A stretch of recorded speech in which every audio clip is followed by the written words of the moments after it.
നമ്മൾ അതികഠിനമായ ഒരു ചൂടിൻ്റെ നടുവിലാണ്. ഉച്ചയ്ക്കൊന്നും മനുഷ്യർ പുറത്തിറങ്ങുന്നില്ല.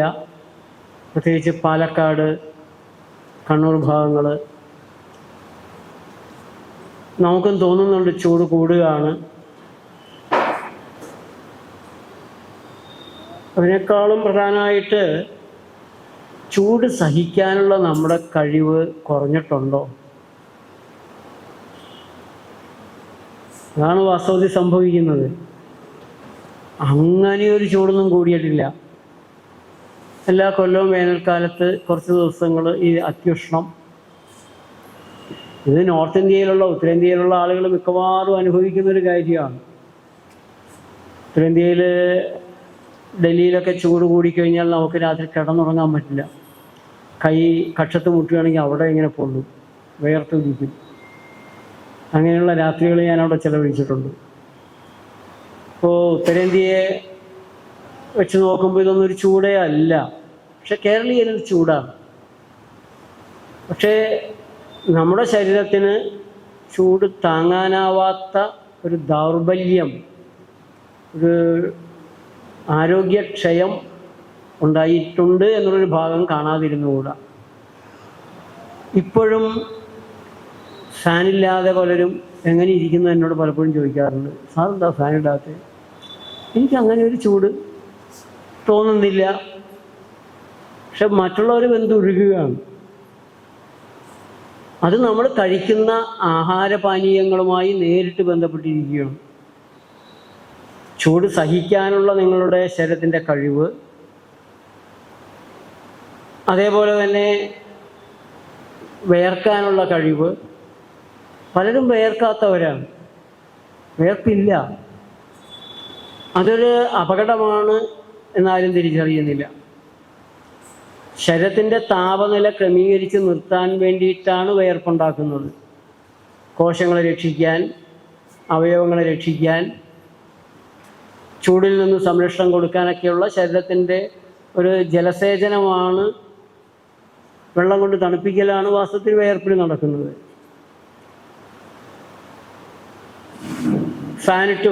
ഫാനിട്ട് പിന്നെ ഫാൻ മതിയാവാതെയായി AC വെച്ചു.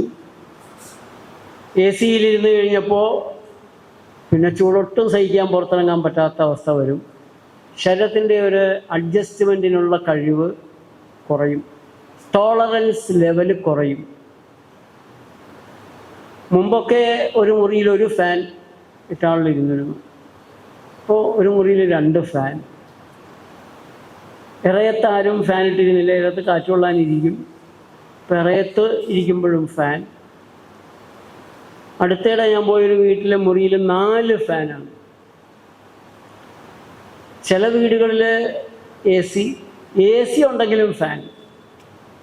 ഇപ്പോൾ AC മാത്രം പോരെ, AC റൂമിലും നമുക്ക് ഫാൻ വേണം.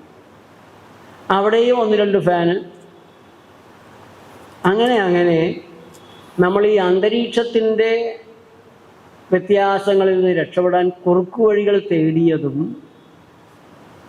പുറത്തേക്ക് ഇറങ്ങുമ്പോഴുള്ള ചൂടിനെ സഹിക്കാൻ പറ്റാതാക്കുന്നതിൽ വളരെ കൂടുതലാണ് എന്ന് തോന്നിപ്പിക്കുന്നതിൽ ഒരു ഘടകമാണ്. ഒരു ശരീരം, ആ ശരീരം അന്തരീക്ഷവുമായി പ്രതികരിക്കുന്നത് ആ ശരീരത്തിൻ്റെ ക്വാളിറ്റിയിൽ നിന്ന് കൂടിയാണ്. ആ ശരീരം എന്താണ് എന്നതിലൂടെ കൂടിയാണ്. ആ ശരീരം ആയിത്തീർന്നിരിക്കുന്നത് അച്ചാറ്, പപ്പടം, വറുത്തത്, മൊരിച്ചത്, കോഴി, പോത്ത്, ആട്, ഇങ്ങനെയൊക്കെയുള്ള റോ മെറ്റീരിയലിൽ നിന്നാണെങ്കിൽ ആ ശരീരം ചൂടിനോട് സംവദിക്കുന്നത്, തണുപ്പിൽ പിടിച്ചു നിൽക്കുന്നത് പോലെ ആവില്ല പഴങ്ങളും പച്ചക്കറികളും ധാരാളം കഴിച്ച് അത് ദഹിച്ചുണ്ടായ രക്തമജ്ജ മാംസാദികളുള്ള ശരീരം പ്രതികരിക്കുന്നത്. 2 തരത്തിലായിരിക്കും. അതുപോലെ തന്നെ ഹൈഡ്രേഷൻ ശരിക്കും നടക്കുന്ന ശരീരം, ശരിയായ അനുപാതത്തിൽ വെള്ളം ഉള്ള ശരീരം ചൂടിനോട് പ്രതികരിക്കുന്ന പോലെയല്ല വെള്ളം കുറഞ്ഞ ശരീരം പ്രതികരിക്കുന്നത്. ഡീഹൈഡ്രേഷൻ വളരെ പെട്ടെന്ന് ആ ശരീരത്തിനുണ്ടാകും വെള്ളം കൂടി കുറഞ്ഞ ആളുകൾക്ക്. പക്ഷെ പലപ്പോഴും ആളുകൾ ഡീഹൈഡ്രേഷൻ, വെള്ളം കുറഞ്ഞിരിക്കുന്നു എന്നതിനെ ചിന്തിക്കാറില്ല. ശ്വാസം, വായു കുറഞ്ഞിരിക്കുന്നു എന്നത് പോലും തിരിച്ചറിയാത്ത ആളുകളാണ് നമ്മുടെ ഇടയിലുള്ളത്. വായു കുറഞ്ഞിരിക്കുന്നു, വെള്ളം കൂടി കുറഞ്ഞിരിക്കുന്നു. വെള്ളം കൂടി കുറഞ്ഞു എന്ന് മാത്രമല്ല, ആ കുടിക്കുന്ന വെള്ളം, ആകെ കുടിക്കുന്ന വെള്ളം പോലും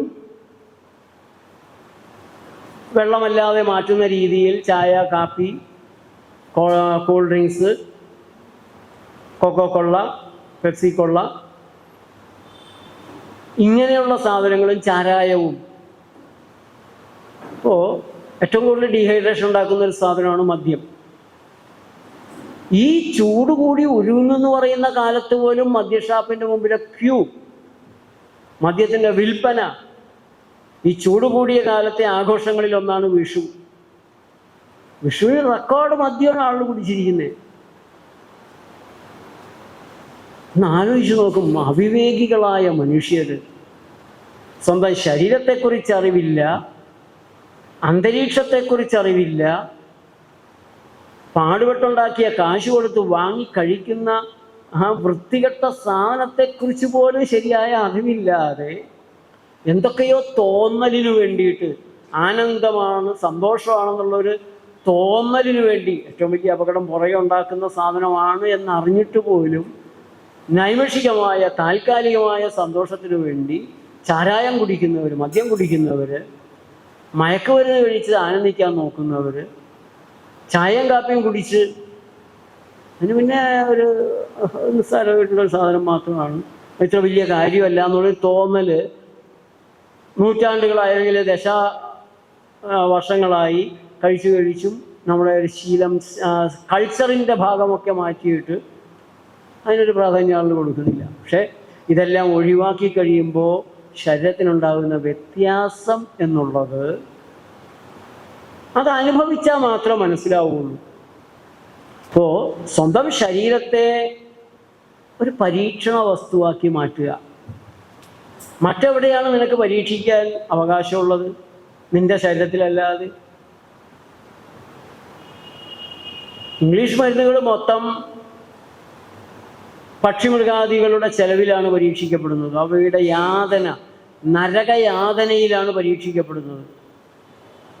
ഇപ്പോൾ കൺമഷി പോലുള്ള സാധനങ്ങൾ, കണ്ണി പുരട്ടാവുന്ന ക്രീമുകളൊക്കെ, ഓയിൻമെൻറ്റുകളൊക്കെ നിരവധി പക്ഷികളെ, ലക്ഷക്കണക്കിന് അല്ലെങ്കിൽ ആയിരക്കണക്കിന് പക്ഷികളുടെ കണ്ണിൽ തേച്ച് കൂടിയ ഡോസ്, കുറഞ്ഞ ഡോസ്, കണ്ണെപ്പോഴാണ് പഴുക്കണത്, കണ്ണ് അരിഞ്ഞു പോകുന്നുണ്ടോ, എന്താ സംഭവിക്കുന്നതൊക്കെ ക്രൂരതയുടെ അങ്ങേയറ്റം നടത്തിയിട്ടാണ് പരീക്ഷണങ്ങൾ നടത്തുന്നത്. പ്രമാരിൻ എന്ന് പറഞ്ഞ മരുന്നുണ്ട്. അത് ഈ ഇൻഫെർട്ടിലിറ്റി ട്രബിളുകൾക്കൊക്കെ കൊടുക്കുന്ന മരുന്നുകളാണ്. ഈ മരുന്നുണ്ടാക്കുന്നത് പെൺകുതിരകളിൽ നിന്നാണ്, ഗർഭിണികളായ പെൺകുതിരകളിൽ നിന്ന്. കുതിരയുടെ ഗർഭകാലം 11 മാസമാണ്. ഈ 11 മാസവും ഇതിനെ തടവിലിടും. തടവിലിടുക എന്ന് പറഞ്ഞാൽ ചുമ്മാ തടവിലിടലല്ല, ഇരിക്കാനോ കിടക്കാനോ നടക്കാനോ തിരിയാനോ മറിയാനോ കഴിയാത്ത വിധത്തിൽ തടവിൽ നിർത്തും. 11 മാസം. ആലോചിച്ച് നോക്കും. നമ്മൾ ഒരു ദിവസം ഇരിക്കാൻ കഴിയാതെ കിടക്കാൻ കഴിയാതെ 24 മണിക്കൂർ ആരെങ്കിലും ഒന്ന് തടവിൽ നിർത്തിയാൽ, ഒരു ബാറ്ററി കേജ് ഉണ്ടാക്കി അതിനുള്ളിലൊക്കെ ബ്രോയിലർ ചിക്കനെ കിടത്തുന്ന പോലെ കിടത്തിയാലുള്ളൊരു അവസ്ഥ ഒന്ന് ആലോചിച്ച് നോക്കും.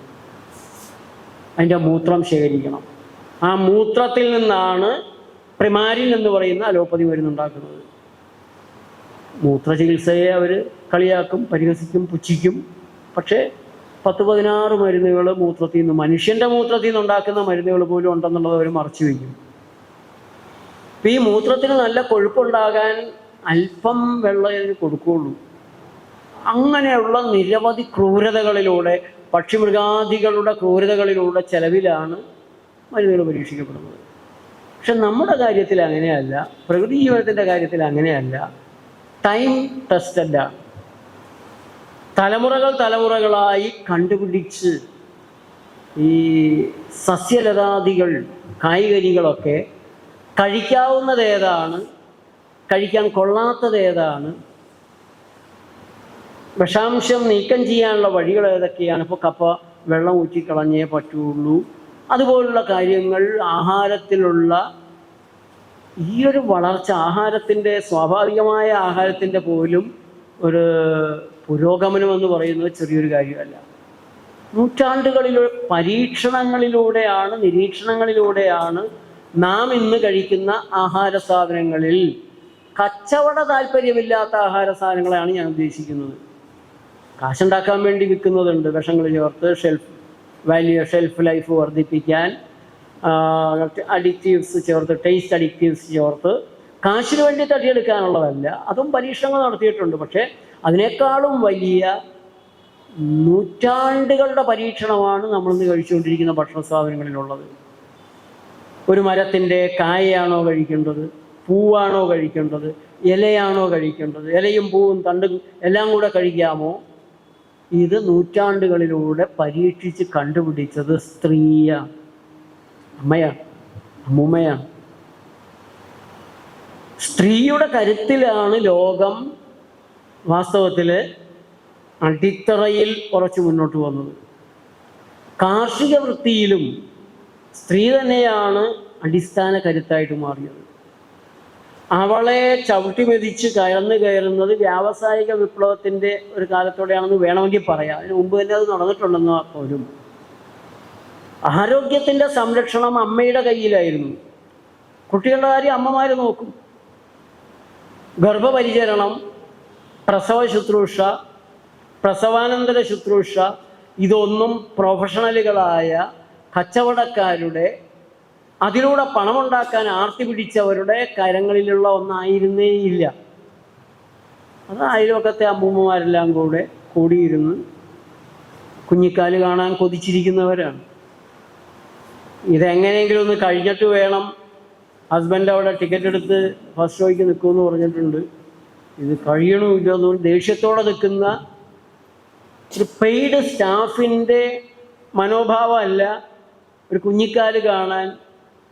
ആൺകുഞ്ഞായിരിക്കുമോ പെൺകുഞ്ഞായിരിക്കുമോ, തല നേരെയായിരിക്കോ പോരുക, തല തിരിഞ്ഞായിരിക്കോ പോരുക, ഇങ്ങനെയൊക്കെ ചർച്ച ചെയ്ത് മുറുക്കാനും കൂട്ടി കട്ടൻ ചായയും കുടിച്ചിരുന്ന അമ്മൂമ്മമാരുടെ സംഘം. അപ്പോൾ ഈ അമ്മയുടെ കരുത്തിൽ അവളുടെ പരീക്ഷണങ്ങളാണ് മുറി ഉണക്കുക, അസ്ഥി കൂട്ടുക, രോഗശുശ്രൂഷ ചെയ്യുക. തുമ്പ ഒരൗഷധമാണ്, അൻറ്റാസിഡാണ് എന്ന് കണ്ടുപിടിച്ചത് ആരാണ്? അമ്മയാണ്, അമ്മൂമ്മയാണ്.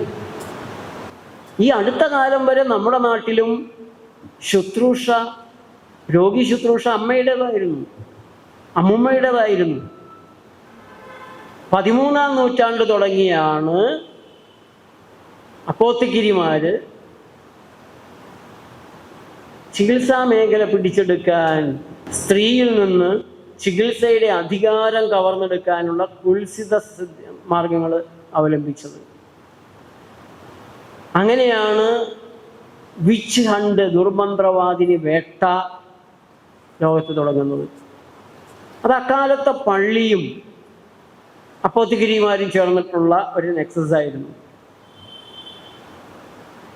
ഏതാണ്ട് 90 ലക്ഷത്തോളം സ്ത്രീകളെ ദുർമന്ത്രവാദം ചെയ്തു എന്ന് പറഞ്ഞ് മുദ്രകുത്തി ജീവനോടെ തീയിലെറിഞ്ഞിട്ട് കൊന്നു എന്നുള്ളതാണ് ചില ചരിത്രകാരന്മാർ പറയുന്നത്.